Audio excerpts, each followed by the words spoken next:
blank. Feeling of the day in Cleveland is? Amazing. It certainly is an amazing day here in Cleveland, here in Macedonia, Nordonia Hills area. Thank you so much for joining us this week, ladies and gentlemen, on our latest edition of the Cleveland Sports Show. It's been a great week in the sports world. Browns season, 2 games in the books.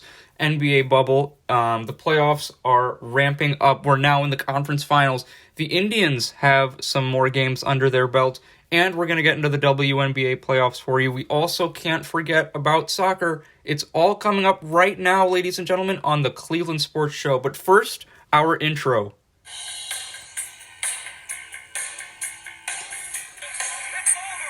over! Cleveland is the city of champions once again! The Cavaliers are NBA champions!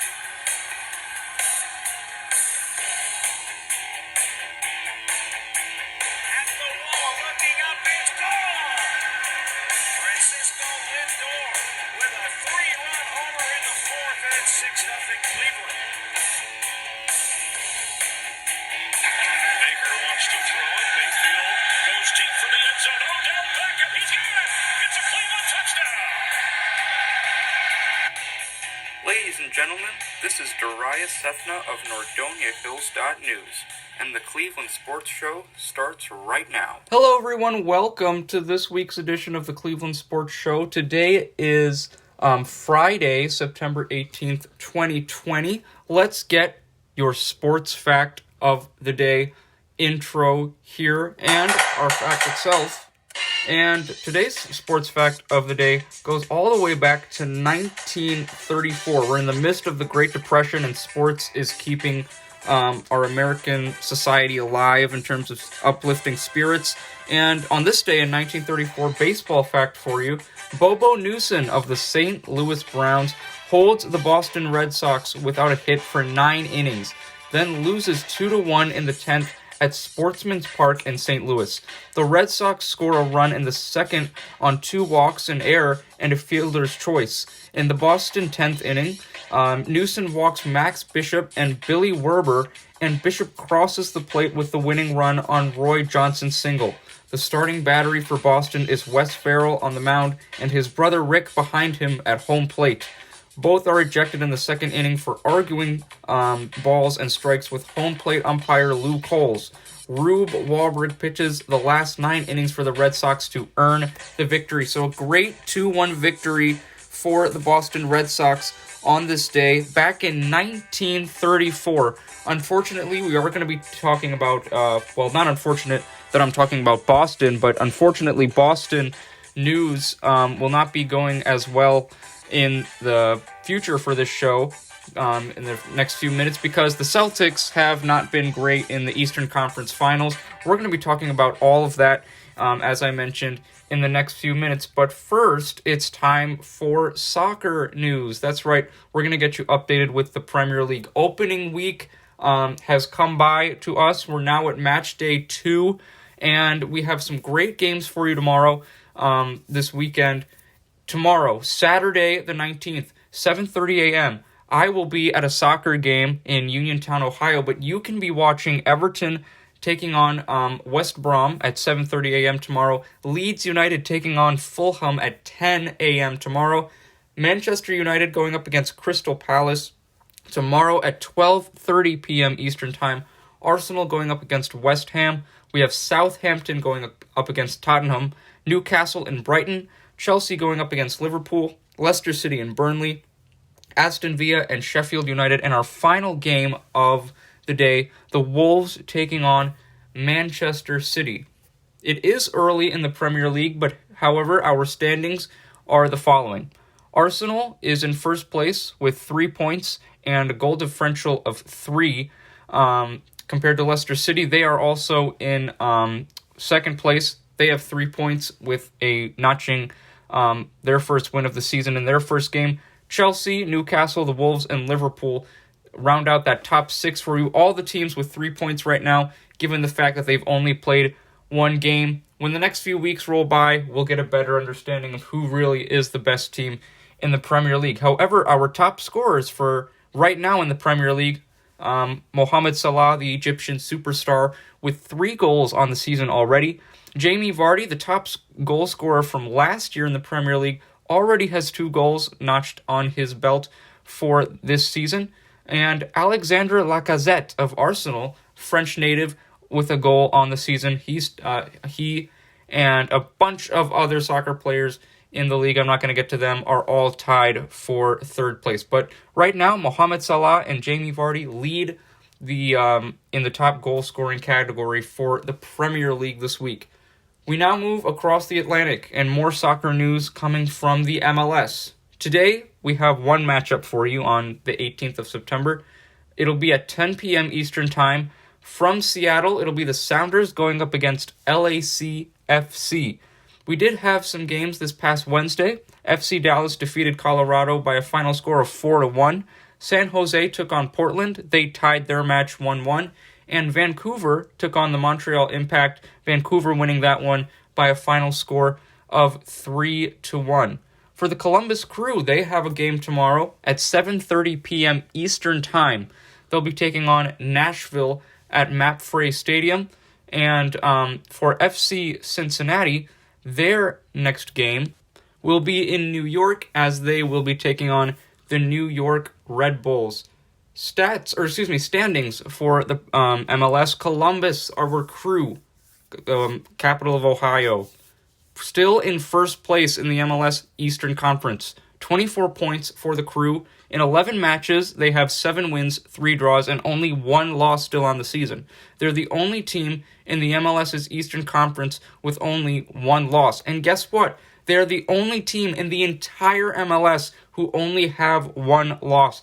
What a season the Crew are having right now. And in second place, right behind them, only by 3 points as well, is Philadelphia. 6 wins, 3 draws, and 2 losses for the Philadelphia Union as they are looking to get past the Crew and perhaps take the first spot themselves. Toronto FC comes in with 21 points as well, tied for second place with 6 wins, 3 draws, and 2 losses, same record as Philadelphia. Orlando, Montreal, and NYCFC round out that top 6 for you in the MLS Eastern Conference. In the West, Sporting Kansas City have 20 points and are in first place with 6 wins, 2 draws, and 3 losses in 11 matches played. The Seattle Sounders come in at second place for you this week in the Western Conference with 18 points in 10 matches played, thanks to a 5-3-2 record. Minnesota United come in with 11 wins thanks to a 5-2-4 start to the season with 17 points. And FC Dallas, LAFC, and the LA Galaxy round out that top 6 for you in the MLS's Western Conference. Our top goal scorers for the MLS: Diego Rossi, who is a member of LAFC, the only player in the MLS this year who has a double-digit scoring tally. 12 goals on the season for Diego Rossi. Yassi Zardes of the Columbus Crew coming in at second place with 9 goals on the season.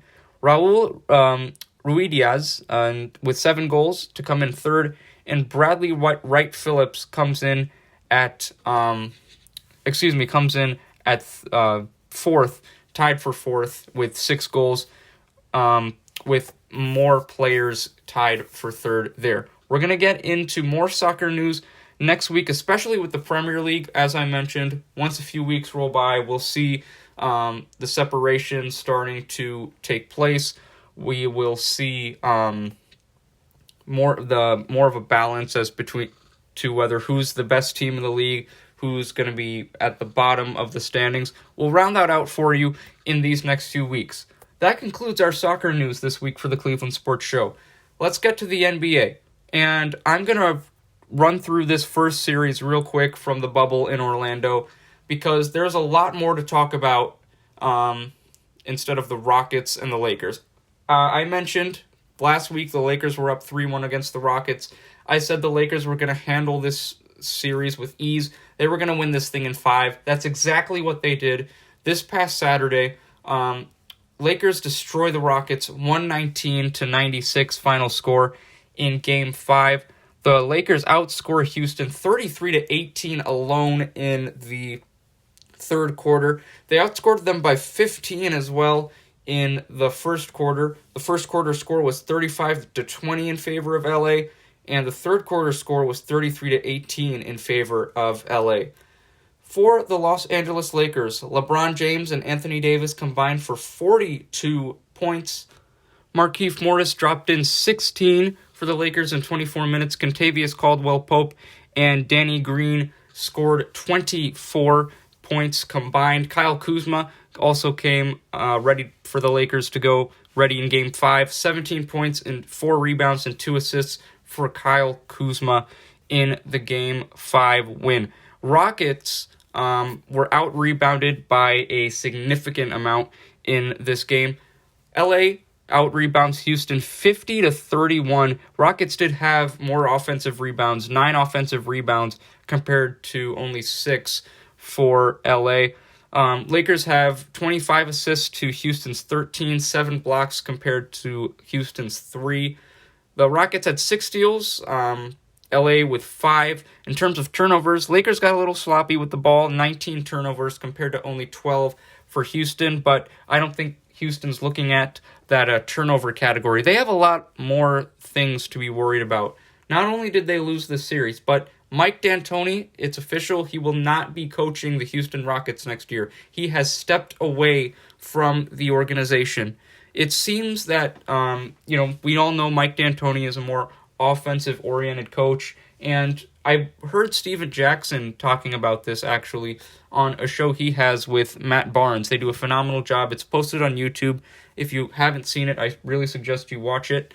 But even Steven Jackson was talking about you don't need to coach Harden offensively. Offensively, Harden is already so gifted.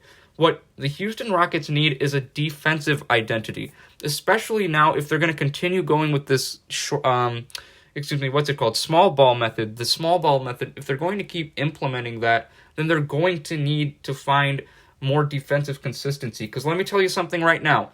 We're going to talk about the Clippers. They're not going away. LeBron James and the Lakers certainly aren't going away. You have a team in Denver who's rolling right now, and who've got their centerpiece is a center in Nikola Jokic. We'll see what the Thunder do. And you obviously have Portland in the Northwest. We can't forget about them. So if I'm the Houston Rockets, my priority is finding a coach. You need that, obviously. But also finding a defensive identity. That is critical in today's day and age. And they have small ball. So they're really going to need to find a strategy that will help them not get demolished on the boards in every single game. And ladies and gentlemen, the NBA Western Conference Finals are officially here. I talked about how the Lakers got there, and now we're going to talk about the Denver Nuggets. Ladies and gentlemen, this is a Western Conference Finals preview. Western Conference Finals is new for me. Obviously, the goal is to win the championship. Nobody wants us here. Nobody think that we can do something. We've been doing this. I don't know how many times we got to prove it over. What a performance by this Nuggets team. They are the comeback kids from Colorado. Oh, yeah. Better start giving this team some damn respect. And for us, it's the opportunity to play for a championship. That's right, ladies and gentlemen. The Western Conference Finals are finally here. I told you how the Lakers got there. We're going to talk about how the Denver Nuggets have ended up in the Western Conference Finals. Now, granted, this Nuggets team was a 3 seed, and when we saw that they were going up against the 2nd-seeded Clippers, guys, I remember in a few shows, I said Clippers were going to win this thing with ease. Don't worry about it. We're going to have an all-LA Western Conference Finals. And when the Nuggets were down 3-1, I said, okay, they came back 3-1 against the Jazz, down 3-1 against the Utah Jazz and Donovan Mitchell. These are the LA Clippers with Kawhi Leonard and Paul George. Please, the Clippers are not going to blow this lead. They will be fine. You've got Lou Williams, you have Paul George, Kawhi Leonard. It's going to be fine. Okay, well, Game 5 arrives, and the Clippers lose 111-105. Okay, fine, no big deal. Game 5, Denver got lucky. Clippers are going to close this thing out in 6. No big deal. Oh, wait, Clippers 98, Denver Nuggets 111, final score for Game 6. Okay, this series is tied at 3-3. Palms are getting a little sweaty. Nothing to worry about, though. Playoff Paul George is going to show up. I trust in Kawhi Leonard. Please, nothing to worry about. Clippers are going to go to the Western Conference Finals. But, oh, wait. There's still a Game 7 to play, and yeah, the Clippers didn't really win that game. They lost pretty badly, actually. Final score in Game 7. This is one of the biggest upsets in NBA history. The Nuggets defeat the LA Clippers 104-89, the final score in Game 7. This game was tied after the first quarter at 24. And in the second half, the Nuggets blew this one wide open after trailing again in this series. Not only were they down 3-1, but in all of their elimination games in this series against the Clippers, they were down by double digits in the second half.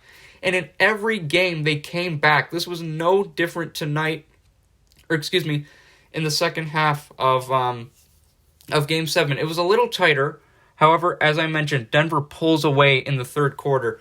28-18 score in favor of Denver. And in the fourth quarter, they poured it on even more. 22-15 fourth quarter score in favor of the Nuggets. Paul Millsap, who is the only guy on this Nuggets team who's been beyond the second round of the playoffs before that Game 7 win. Paul Millsap was part of the Atlanta Hawks in their 2015 NBA playoff run, where they actually got all the way to the conference finals in 2015, but lost to LeBron James and our Cleveland Cavaliers. That was LeBron's first year back in Cleveland. But outside of Paul Millsap and his playoff experience, no one else on this Denver roster has ever before been out of the second round. Jeremy Grant was fantastic. Jeremy Grant is very underrated, guys. This guy scored 14 points in 31 minutes in Game 7. He's playing heavy minutes and is doing a very solid job. Nikola Jokic, 16 points in 40 minutes. Nikola Jokic, kind of similar to that Jimmy Butler situation, doesn't have to get 40 for you to win. The guy who did get 40, though, and got the Nuggets a win was Jamal Murray. As I mentioned, got 40 points in 45 minutes to go along with 5 assists and 4 rebounds. Gary Harris, who struggled a bit coming back in his return here to the bubble in Florida, has now finally started to gain a rhythm. 14 points in 37 minutes for Harris. Torrey Craig, Michael Porter Jr., and Monte Morris all combined for 13 points. Obviously not a huge number there, but when you have guys like Torrey Craig, Michael Porter Jr., and Monte Morris giving you solid minutes, that's exactly what you want from this Nuggets team. But the bigger story to me is, yes, the Nuggets were phenomenal. They deserve a lot of credit, but the bigger story here are the Los Angeles Clippers. I'm looking at Kawhi Leonard, 14 points in 43 minutes. I'm looking at Paul George, 10 points, 38 minutes. And I have one question. What on earth is that? 14 points in 43 minutes for Kawhi? We were talking about how, Kawhi might be on LeBron's level, and I don't want to hear that anymore. I'm sorry. There is only one man on the planet Earth who is at the level capable of LeBron James, and he hasn't played at all this year. And his name is Kevin Durant. Durantula. That's right. This guy can do anything he wants when he wants. He's played against LeBron in the NBA Finals and has given him the business twice now, in 2017 and in 2018. And now he's on a Brooklyn Nets team coached by Steve Nash. They're going to be fantastic, okay? He is the only man who right now can be in the same breath as LeBron James when we're talking about best player in the NBA. Kawhi Leonard, this was really, guys, the first time that Kawhi Leonard was the face of a franchise. This was the first time in a Game 7 situation where it was on him. And guess what? The weight of expectation was just too much for Kawhi. It obviously proved to be for Paul George as well, but Paul George is not the face of the Clippers. And Paul George had been struggling this entire playoffs. He'd have one quality game. The next game would be a 10-point game. He was just never able to find a rhythm. But, I'm going to give Paul George a pass on this one. We don't know if something was going on internally with him. Maybe he just missed his family. You can't blame him there. But you look at the numbers, and numbers don't lie. Paul George did not play to his standards in Orlando. But I do think if you're the Clippers, there's a lot to go for going forward. Because, look, a lot of us said the Clippers are definitely a championship contender. There's no reason they can't get to the NBA Finals. So therefore, you don't need to, if you're Steve Ballmer, the owner of the LA Clippers, there's no reason to make any type of move whatsoever in terms of player assets. You have everything you need. The question is can this team get the chemistry there? Can the chemistry click? Can the chemistry click with Doc Rivers? Can the chemistry click with all the players? At the beginning of the bubble, guys like Lou Williams was nowhere to be seen because he was apparently in Atlanta having lemon pepper wings, and that's why his nickname is now Lemon Pepper Lou. Montrezl Harrell had a family issue. That's completely reasonable. I definitely expected him not to be there. More important matters there. But Lou Williams, really, we're eating chicken wings and it's the beginning of the NBA playoffs. Come on now. Kawhi Leonard and Paul George. Load management is not working, okay? I'm not saying play all 82 games, but could you play some more games, please? That would be nice together. This Clipper team barely played at full health, even before the coronavirus pandemic and the hiatus, which led to a 4.5-month break. It's just they never got that click, that rhythm that all the championship teams get in their regular season. It actually elevates them once the playoffs begin. And the Clippers just never had that. Stephen A. Smith of ESPN said they were just a bunch of prima donnas, and they just expected to waltz into Orlando and just breeze through everyone, get to the finals, win it all because they had Kawhi Leonard and Paul George. Well, guess what? It's reality check time. And as I said, you don't need any type of player movement in this case. Montrezl Harrell might go. He was, sixth man of the year this year, so that might be a problem. You don't really have a true rim protector, but I think this Clipper team is definitely in a position to get to the finals. The thing for me is, can they fix their chemistry? As I mentioned, load management's not going to work. I'm not saying play all 82 games, but you have to build a camaraderie and a culture with your teammates if you are the face of this franchise. And that's what Kawhi Leonard will need to do next season. But for this season, the Nuggets have moved on to the NBA Western Conference Finals to play the Los Angeles Lakers. That series begins tonight at 9 p.m. Eastern Time on TNT. Game 1 of this best-of-7 series between LA and Denver. Let's go to the Eastern Conference Finals. The Miami Heat dispatched of the Milwaukee Bucks about a week ago, and Giannis was actually named MVP of the league. We'll get to that in a little bit. But for Game 1, Miami Heat defeat the Boston Celtics, who battled the Toronto Raptors and won a dramatic 7th game by a final score of 92-87. Phenomenal game for the Celtics in Game 7. Marcus Smart with a game-saving block. This guy is definitely the MVP of the Boston Celtics, as Stephen A. mentioned it. I've been watching a lot of him this week, so mentioned him a few times now. But, he's right. Stephen A. is right. Marcus Smart's the MVP of the Celtics. He's been fantastic. However, Jimmy Butler was the MVP of the Miami Heat in Game 1. So was Bam Adebayo, to be honest with you. Bam Adebayo with a phenomenal block on Jason Tatum in the final seconds of an overtime thriller in Game 1. The Heat win 117-104. They outscore Boston 35-23 alone in the fourth quarter after the Celtics dominated the third quarter, outscoring Miami 28-16. Jimmy Butler finished the game with 20 points. Jay Crowder, the second leading scorer for Miami. Jay Crowder, who is a former Cavalier, scored 22 points in 39 minutes for the Miami Heat. And Goran Dragic, Goran Dragic is, let's be honest, is just balling right now in Orlando. He's doing whatever he wants. 39 points for Dragic. Eric Spoelstra, the head coach of Miami, clearly trusts this guy. He's actually one of the veterans of this Miami team. He's been in Miami for the long run. And in Game 1, he had 29 points, 7 rebounds, and 4 assists. He was getting it done. Duncan Robinson and Tyler Hero also combined for 18 points. These two young players in their first years with Miami have just been shining as bright as they can possibly shine. For the Celtics, Jaylen Brown and Jason Tatum combined for 47 points. Daniel Tice, not good enough, only 4 points in 35 minutes. Marcus Smart was actually the second leading scorer for Boston with 26 points, 43 minutes to go along with 3 rebounds and an assist. Kemba Walker scored 19 points for Boston in 43 minutes.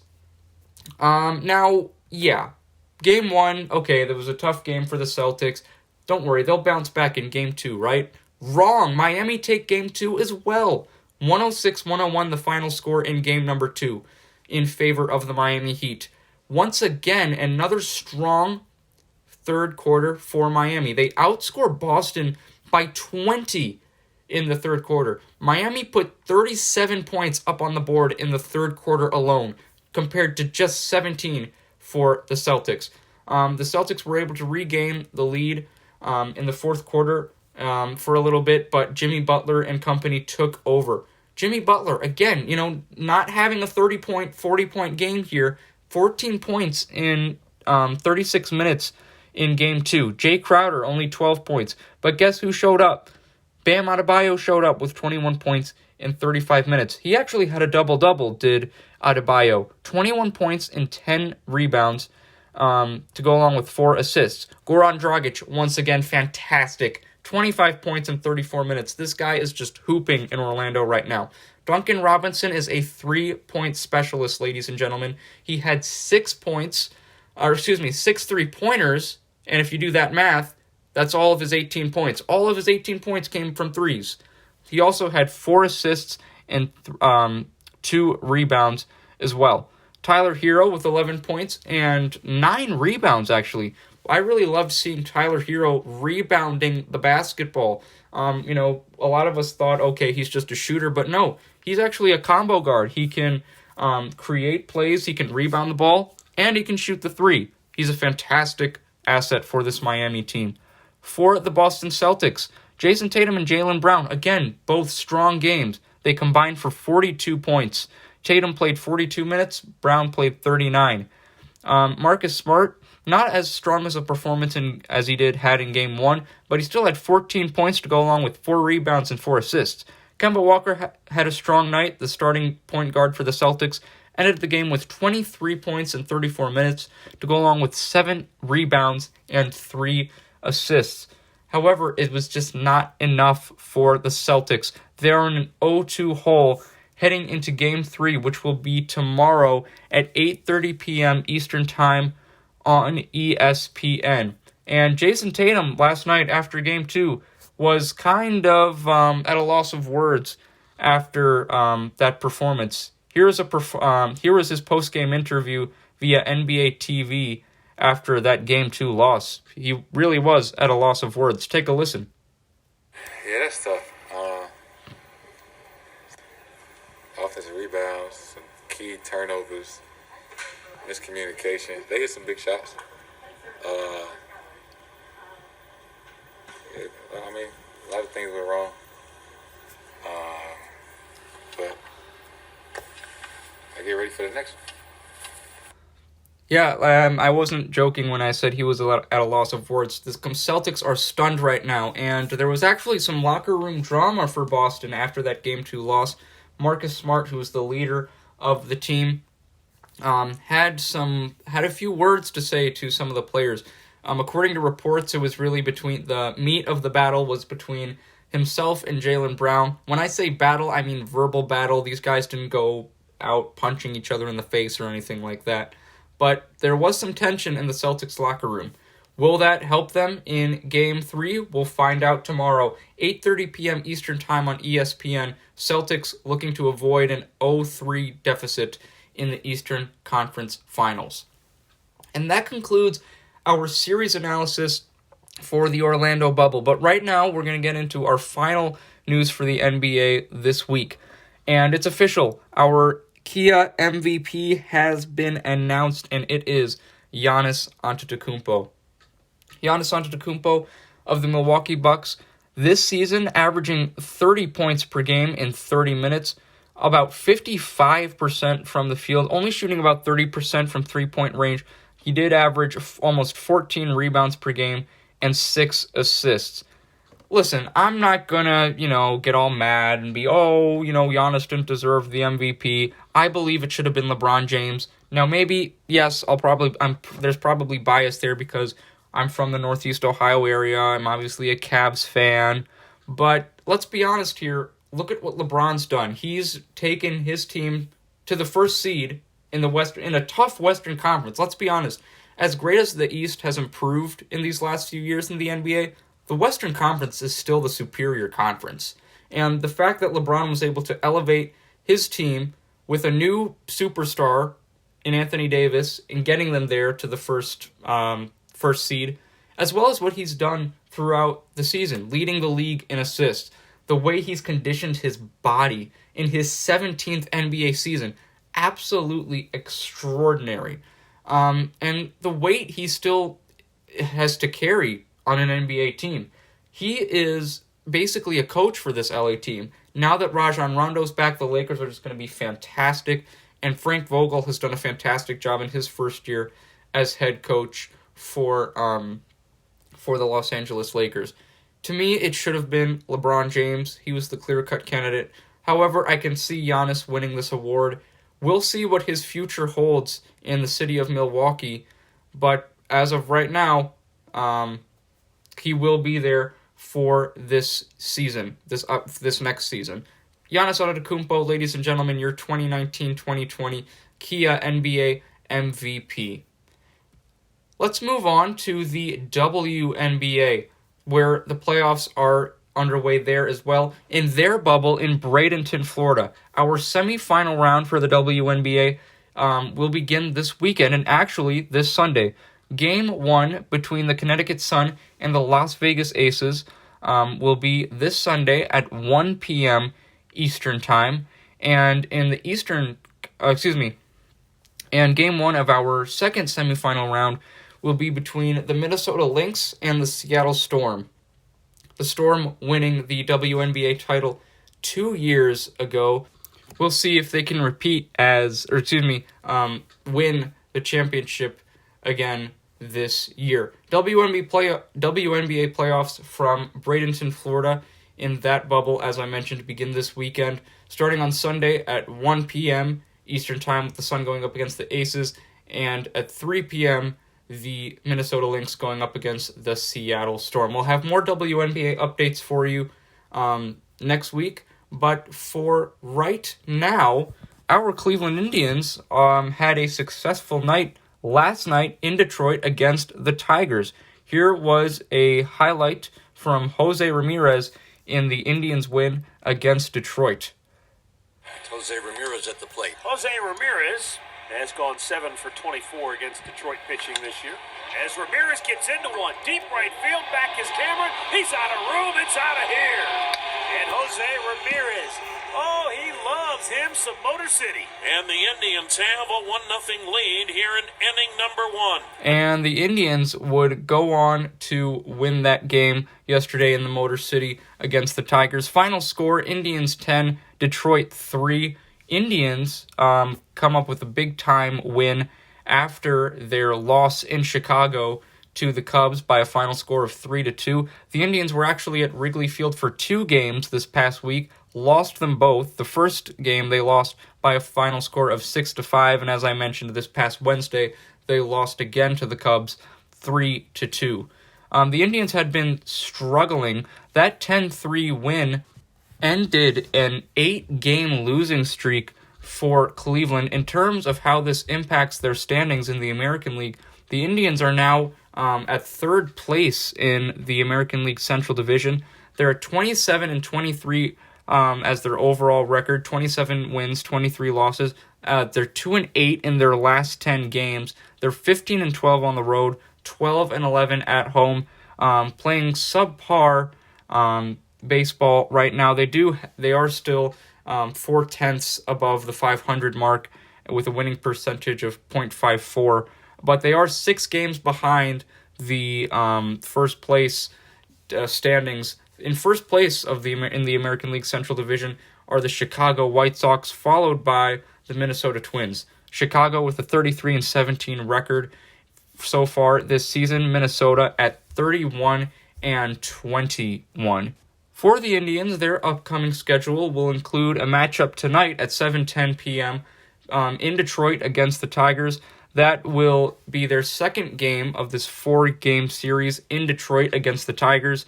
As I mentioned, first pitch tonight at 7:10 p.m. The Indians will also be playing Detroit tomorrow and Sunday to round out that 4-game series.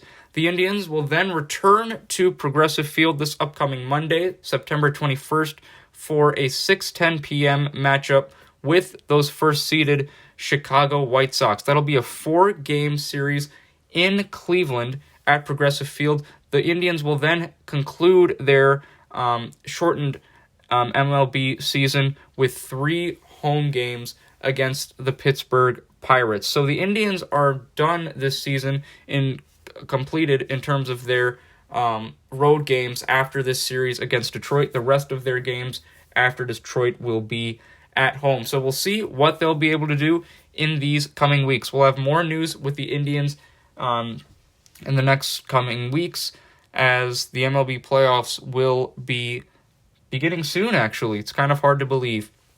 What's also hard to believe is that time has flown by, that Browns season is finally back. Unfortunately, it did not start off the right way. In Week 1, the Browns fell in Baltimore to the Ravens in a pretty terrible fashion, to be quite honest with you. Browns fall to the Baltimore Ravens by a final score of 38-6. Yes, 38-6. That is a 32-point difference. Yes, you are good at math. Yes, the Browns were that bad. A 38-6 loss in Week 1. It was actually a rather competitive game after the first quarter. Baltimore was only up by 4. It was a 10-6 score. But then Lamar Jackson and friends poured it on and showed the world why they are a Super Bowl contending team. They outscored the Browns by 28 points in the next 3 quarters. And when I say 28 points, I mean 28-0. After the first quarter, the Browns did not score at all. Baker Mayfield threw an interception last night. Sloppy performance from him. It just wasn't clicking with him and Odell in game number 1. However, take a deep breath, Browns fans, because the Browns won in Week 2. Now, it was a short layoff. Kevin Stefanski, the head coach of the Browns, and company had their first game. No reason to panic because it was only the first game. There were no preseason games, so everyone's just trying to figure out, how the coaching staff's trying to implement their game plan with the players. Odell Beckham and Jarvis Landry, Nick Chubb and crew are trying to get on the same page with Baker. So it's all worked out on last night against Joe Burrow and the Cincinnati Bengals. The Ohio rivalry ended up being a victory for the Cleveland Browns at First Energy Stadium, the home opener for Cleveland in this NFL season. Browns win it 35-30. Not as convincing as a win as Brown fans would have hoped, but hey, I think I can say this for all Browns fans, especially those Browns fans who have been fans for the last 25 years or so. A win is a win. 20 years, 1999, they were reintroduced back into the NFL. A win is a win for the Browns, and they'll take it any way they can. Despite a fantastic performance from Joe Burrow, Baker Mayfield and the Browns hold on. Baker Mayfield and Odell Beckham connected on a touchdown pass in the first half of the game. Baker Mayfield did have an interception in the red zone, and he did have a chance to talk about that with NFL analysts after their game against Cincinnati. Here's what, as I mentioned, here's what Baker had to say after that win in his post-game interview. Yeah, Ravens are a great team. A lot of returning players in the same system, but we were just disappointed with how we played, our execution, the lack of focus on the details. So we wanted to come out here with, a short week. You're not going to have an extensive game plan. Come out here, do our job, establish the run game, lean on those guys up front. And they did an incredible job. Over 200 yards rushing, no sacks. And it was just kudos to those guys. And we executed outside, but, still mad about the red zone interception. Can't have that, especially when we're trying to pull away like that. However, Browns were able to pull away in this one in the fourth quarter. Browns were outscored in the fourth quarter, 14-7, but as I mentioned, were able to hold on against a talented Joe Burrow and the Cincinnati Bengals. More news concerning the Browns, however. Aaron Goldhammer, who is an ESPN correspondent and a Browns correspondent at ESPN Cleveland, had some news regarding a possible trade situation with Odell Beckham Jr. Here was his explanation as to why OBJ might not be remaining in the CLE for the foreseeable future. The finances of this, that they have two $15 million receivers. That's $30 million on receivers that the Browns are paying. They also already signed Kareem Hunt to a contract extension. Nick Chubb, who I think is their best offensive player, is coming up on a contract extension. They've paid Myles Garrett $125 million. And if Baker continues to play well, they're going to have to pay him. And I just don't know if they have enough room under the cap for it to make sense. And just because Odell played one good half with Baker, which really was the first half last night. In fact, I don't think Odell even had a ball thrown his way in the second half last night. I don't think he is an important enough player to this style of offense. And I think if he plays well, that his value back in return, the Browns at some point are going to take. But I think it's just a matter of when. Is it going to be before the trade deadline this year? Is it going to be after the season? But my guess is, guys, a year from now, Odell Beckham Jr. is going to be playing somewhere else. And that is pretty big news. Again, that was brought to you by Aaron Goldhammer, a Browns correspondent at ESPN Cleveland. He was on Keyshawn, J. Will, and Zubin. That's a new show on ESPN. They've been doing a great job. I've been really been enjoying watching that show. And that was Aaron Goldhammer, who was a guest on their show this morning, actually. And that is the trade rumors surrounding Odell Beckham Jr. Here's my analysis right now with the Browns. It's 2 games. Let's be 100% honest here. They got blown out in the first game. They turned it around in the second game. Yes, the quality of their opponent was a drastic difference. However, there were no preseason games. You have a new head coach. Again, new system is going to be implemented with Kevin Stefanski. You don't want this to be a Freddie Kitchens situation where basically he's going to be out the door when this end of the season comes upon us. You don't want that situation with Kevin Stefanski. It's going to take, a few weeks, maybe a few weeks more for everyone to get readjusted to playing football on a weekly basis, as well as to this new coaching staff. I think time is really going to be the healer for the Cleveland Browns in this particular situation. Have some time pass, let everyone get back to playing football. It's been 2 games. They only had 4 days off. They're not going to have any more games until the 27th of September. They have a nice layoff here of about 10 days where they'll still be at home playing Washington at 1 p.m. on Sunday Sunday the 27th from First Energy Stadium. Let time heal the wounds is my estimation for the Cleveland Browns right now. As I mentioned, Washington going up against the Browns Sunday the 27th at 1 p.m. from First Energy Stadium. The Browns will then head to Cowboy Nation. America's team will be hosting the Cleveland Browns in Dallas on October 4th at 1 p.m. That is when kickoff will be. Ladies and gentlemen, we made it to the end of the Cleveland Sports Show. Another edition of the Cleveland Sports Show is in the books for you. Thank you so much for listening this week. I really appreciate it. But before I go, I want to tell you some news. If you have missed any past episodes of the Cleveland Sports Show, well, you have been missing a lot of information, and you should definitely get updated on that. All of my episodes for the Cleveland Sports Show are posted on the NordoniaHills.News website.